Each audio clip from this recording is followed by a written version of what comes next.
Jadi dari sembari kecil aku tuh karena anak cowok pertama ya, jadi aku sangat dimanja oleh papaku gitu. Semua apa yang aku inginin pasti semuanya keturutan tanpa terkecuali. Hampir 90%. Akhirnya beranjak dari SD, SMP sampai akhirnya ke SMA di mana suatu saat aku minta uang jajan waktu itu ke papaku karena aku waktu itu mau pergi sama temanku, teman SMA. Tiba-tiba papaku nyeletuk gini, kamu tuh sampai kapan mau minta-minta kayak gini gitu. Kamu anak cowok pertama, jadi contoh buat adik-adikmu. Enggak selamanya harta papi ini ada di dunia gitu. Coba kamu belajar cari uang sendiri dan rasakan hasil dari kerja kerasmu kayak gitu.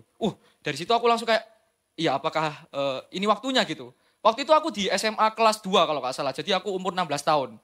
Nah pada saat itu aku mikir keras, waduh gimana ya seorang anak umur 16 tahun dipasrahi oleh papanya suruh cari uang sendiri demi kebutuhan dirinya sendiri gitu. Akhirnya kayak singkat cerita aku berdoa, Tuhan gimana ya caranya. Secara waktu itu aku memang orangnya fun, friendly, aku punya relasi. Cuma aku nggak tahu gitu, cari sumber pendapatnya di mana gitu. Akhirnya aku doa, aku muncul satu nama di otakku yaitu waktu itu namanya Michael Jonathan, itu temanku sama Arya juga, Arya pasti tahu, sebutannya Mikjo. Dia temanku dari SMA, sahabatku juga sampai saat ini. Waktu itu Mikjo adalah salah satu pelopor, maksudnya bukan pelopor sih, di antara satu sekolah, dialah yang berhasil maksudnya dengan anak umur 16 tahun dia sudah bisa menghasilkan penghasilan sendiri gitu. Jadi aku approach dia, aku manggil dia Mik tolong dong kamu kan lagi job event. Kebetulan dia juga dancer, aku juga dancer. Dia dancer di event wedding, kids birthday sama Sweet Seventeen waktu itu. Jadi aku kayak minta ke dia tolong, Mik tolong dong bilangin ke bosmu ada, aku mau ikut gitu, mungkin ada lowongan yang terbuka. Akhirnya singkat cerita sama dia diomongin ke bosnya. Singkat cerita, waktu itu Mik Jo ngomong ke aku, dan coba kamu rekam video kamu menari, soalnya cc-nya minta kamu di audisi gitu. Oke, aku buat tuh 5 menit, akhirnya aku kasih. Nah, nggak semulus itu teman-teman. Akhirnya aku kasih, singkat cerita, aku kasih, dia cuma jawab thank you. Nggak ada jawaban lagi gitu. Nah, dari situ aku kayak bertanya-tanya akhirnya. Besoknya aku nunggu. Akhirnya aku tanya ke Mik Jo, Mik gimana ya jawabannya? Kok aku nggak ada jawaban gitu? Tunggu aja. Jawabannya selalu gitu terus. Nah singkat cerita akhirnya setelah 8 bulan aku menunggu, tiba-tiba langsung mungkin 2 hari kemudian setelah aku berdoa itu deh, tiba-tiba langsung masuk, CC-nya sendiri langsung ngechat aku.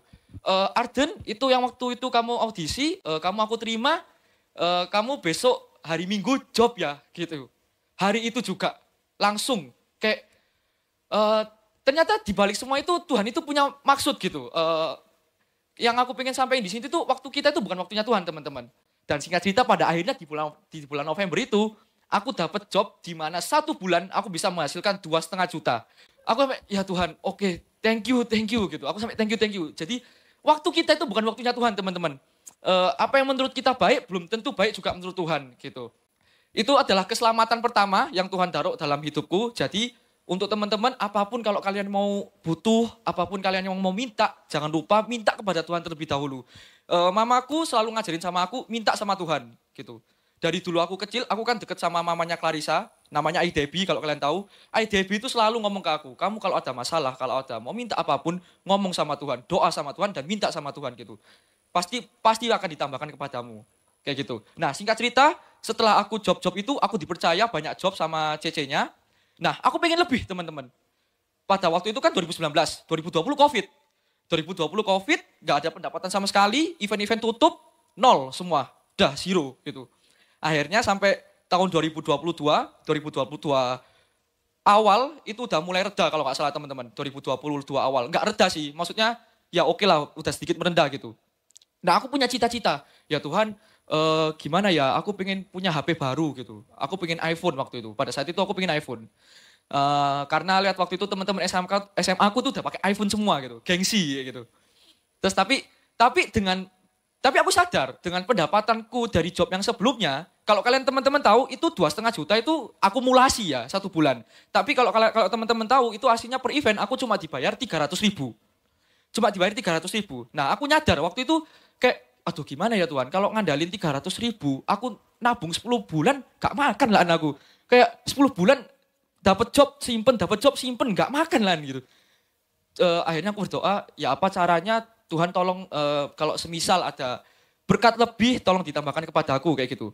Gak jauh dari situ, doaku langsung dijamah teman-teman. Akhirnya Mikjo juga, temanku yang Mikjo itu, Mika Jonathan, kontak aku malam-malam, tengah malam. Setelah kita ngobrol panjang lebar, kita ngobrol tentang prosedur gaji dan segala macam. Akhirnya ACC. Jadi job live show itu cuma 7 hari teman-teman. 7 hari, setiap harinya cuma 2 kali sesi. Setiap sesi cuma 15 menit tampil.